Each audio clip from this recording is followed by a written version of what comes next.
Okay, so episode 4 of Women Entrepreneurs. I am very happy to have the one and only Kristen Prinz. Thank you, Benny. I'm really excited to be here. I always like talking to you. Yeah, vice versa. Obviously, you and I met over a year ago or whatnot, but we've gotten to know each other really well. And one of the main reasons is because like as soon as I got to know you, I just gained a ton of respect for you because of who you are as a person, how you started to where you're at right now. So just so that people can have an idea of your background, if you can just tell us the story of Kristen Prinz, summary, that'd be great. Okay, well, I am managing partner of the Prinz Law Firm. We're an employment law firm here in Chicago, and I started the firm about uh, almost 12 years ago now. When I started the firm, it was because I was working in a firm and I just felt like our values weren't aligned. So I decided I was going to quit and start my own firm. I was really pretty naive. I thought it would be easy. I would be great at it. In fact, my accountant told me don't do it because there were so many businesses going out of business. But I said, no, I'm going to do it. And when I started hiring pretty quickly. And I thought, When did again, I was going to, you so how long were you a lawyer before you started this firm? not long. I actually had a prior career in marketing. So I was only at the firm I was with before for about just under 3 years. Oh wow, and then you started your own firm after. Wow, okay. Wow, that's actually a pretty big step to do, especially at that point in your career, because you're a lot of times, especially attorneys, like you're focused on moving up in the corporate worlds. Yeah, well, just like I said, I was pretty naive at the time. I thought it would be, I just thought I'd be really good at, not so much, I knew I was good at the practice of law, but I thought I would be good at building a culture. Okay, so tell me about when you first started. How was that? When you started your own company? So when I first started, I started hiring pretty early on, and looking back, I was a horrible boss. I still am constantly trying to be a better boss and a better manager and build a better culture. But I was pretty bad, and I thought I was good because I thought, sometimes you think because you're friendly with employees or you have a sense of humor, we all think we're funny. We all think we're fun to be around. But looking back, I was probably not that fun to work for. So why do you say that? I say that because I had very high standards, which I still have very high standards, but I didn't give people feedback in a way that builds them up. I was really harsh. If you didn't do something right the first time, it was hard, I think, for people to come to me with mistakes because my reaction would be so negative. And even now, as a mom, I've learned that, the best way to really get people to learn and do better is to build them up and build on where they have strengths instead of beating up on them.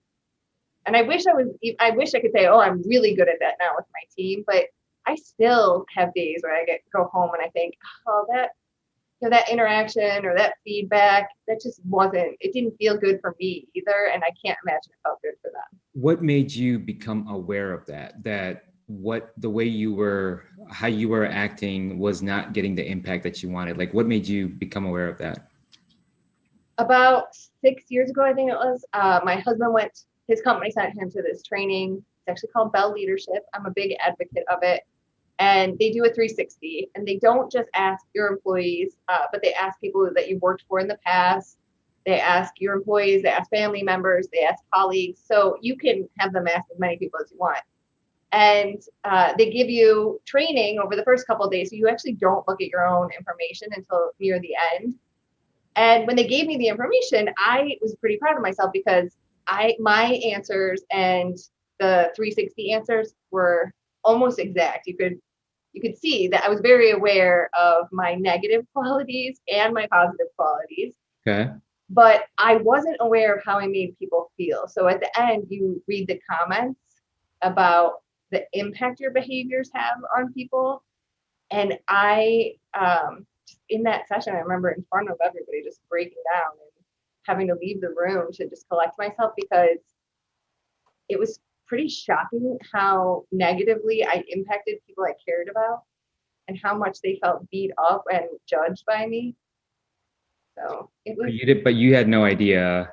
I mean, it's, and correct me if I'm wrong, but from a management perspective, you knew the impact that you were making and you knew what they, like what your employees thought of you. But when you got to like the leadership, like the human side, you had no idea that's how you were making them feel. Right. I knew that I was tough on people. I knew that I had high expectations, but I thought I was pushing them to be better. I thought I Mhm. was really helping them improve. And what I was instead doing is knocking people down. And there's a lot of research out there that says for every criticism you give someone, whether it's an employee or someone you care about, you have to offset that with like 7 to 10 positive things. I try now, though, I have a new method that I'm still working on, but What is this method? it's instead of criticizing something, finding a way to turn it around and build that person up, meaning focusing on something really good and seeing if we could spread that outward instead of focusing on the one mistake. I mean, you have to acknowledge that there's a mistake there, but saying, in this area, you're really strong, your language is great, your arguments are really strong here. Let's try and apply that to this area as well. So that Hmm. you're giving the feedback, but you're doing it in a way that's saying, I know you're awesome, and this is just going to help you be even more awesome instead of you kind of suck here and let's keep berating that point, you know? Well, I think, yeah, the way I define that is, and this is my management philosophy, is leadership philosophy is focus on someone's strengths, because it everyone has weaknesses, and there's some things that it's like it's good to be aware of your weaknesses, but if you can focus on your strengths, like that's what, and you just saying that, that's like saying take your strengths and what you're doing here and apply it here. I love that. So and this may sound um, uh, you know, stereotypical of me, but when I think of, and I have a bunch of friends that are lawyers too, right? But when I think of law firm, I think of what you just said about like being tough and pushing and pushing and pushing and pushing. So, but I've obviously, I have a good friend that worked for you before, and she swears by you. Like, yeah, she loves your management leadership style. So, like, how do you do that, like what you just said, in a space where it is like probably the highest of the high when it comes to go, go, go and pushing each other? I mean, you have to take deep breaths and kind of remember what you're doing. You have to be mindful. Most of the time, we kind of just fall back into habits. And so that's why I'm saying I do have plenty of times where I've had bad interactions and I just try and do better the next time. And honestly, I get an adrenaline rush from having the argument and kind of being pushing back on something. But I have an opportunity to do that with opposing counsel. I can advocate for my I client. was So just going to say, you're in the right job. you know yeah, exactly. So I just need to remember where to channel the build. And even sometimes with opposing counsel you want to kind of build them up if that's going to get you what your client really wants out of the situation. So just being more mindful.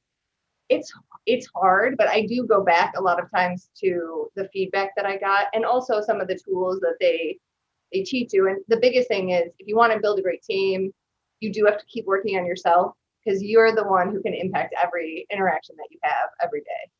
So what do you do to work on yourself besides for that 360? So ever since then, and I know you put a lot of time into it, but specifically, like what are some things that you do to work on your leadership and management skills?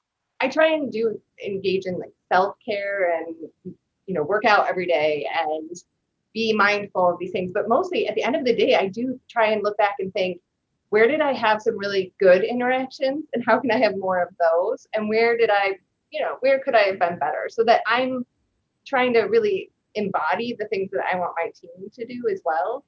Uh, and it's a daily practice. It's kind of like a daily meditation where you're really being mindful about how you're engaging with people. I try and do that even with how I'm engaging with, the door people in my building or somebody on the street. Or did I have like road rage today? Where did I let myself let go of my control of my emotions? And where Yeah. did I really keep control? Yeah, and that's easier said than done during COVID, right? Because I mean, the emotional balance is so hard to find right now. So speaking of COVID, 12 years in your law firm, how was 2020?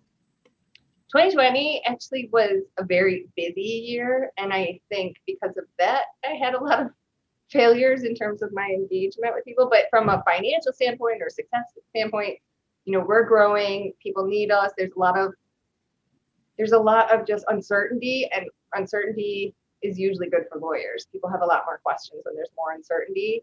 So from a business standpoint, I see a lot more growth, but I also have to be even more careful about my own behaviors because it's easy to just keep working, to go home, have dinner, put the kids to bed, go back to work, keep working, keep working, keep working. And I think that's a really bad example for a team. We want to have some balance, some breathing room, some ability to like rejuvenate and come back with some new ideas.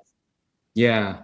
I mean, it's running a law firm, and I know how busy you were last year. I mean, there's a lot that went on. And how many kids did you say you have? Two. Two. Okay, so two kids. Yeah. So, I mean, the balancing act, especially during COVID, like how do you do it? I mean, it's funny because I did a webinar earlier today and I was talking to a woman about the same thing about I mean, I think it's like, what's the saying? How do you eat an elephant one bite at a time? You just keep moving forward and actually take problems in stages and become really focused on what you're doing at that time, or try to stay really focused on what you're doing on that time, because otherwise, I think the reason why we're all getting so freaked out is when you think of COVID, it's so big, it's so uncertain, it's so long, and that of course is going to cause anxiety, but really on a day-to-day basis, we can probably all manage pretty well. And if we weren't thinking about how big or how long, when does this end, we'd probably be in better mindsets overall. Yeah, crossing fingers for 2021, right? So I always ask everyone this on this series, especially, what advice do you have for women or younger girls that one day want to start their own business? Can I steal the Nike quote and say, just do it? I mean, and I say this, I think it is a bigger problem for women than it is for men, but I'm sure it's a problem for men too. But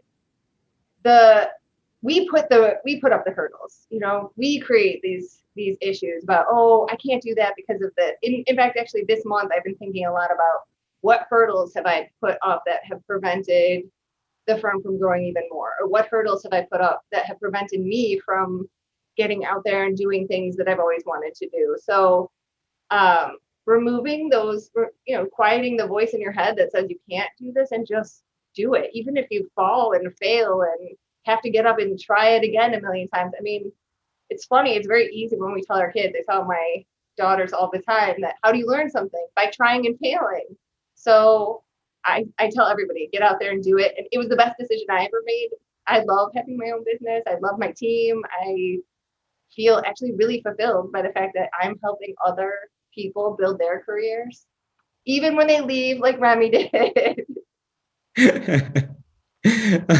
But I mean, that's just a normal path of life, right? Like, everyone's got to do that. But so um, if you have if you want us to talk about your firm just in general, give a little bit more background about what you guys do. Yeah, we help usually very senior executives, professionals, and businesses solve employment problems. A lot of times now, like today, I was talking to people about how do you write employment policies that help you create a more diverse and inclusive environment. So we do help our clients do that. We help advise them on non-compete and confidentiality issues, and we litigate all sorts of employment disputes. Most of our clients want to avoid that though, so I recommend that they talk to us early and we can help solve problems instead of fighting them out. Awesome. Great. Well, I'll on LinkedIn, obviously I'll tag you on it so that people could reach out to you directly if they want to speak to you. But I really appreciate your time, Kristen. Thanks, Sunny. I love coming and seeing you. So I'm happy to see you anytime. Thank you.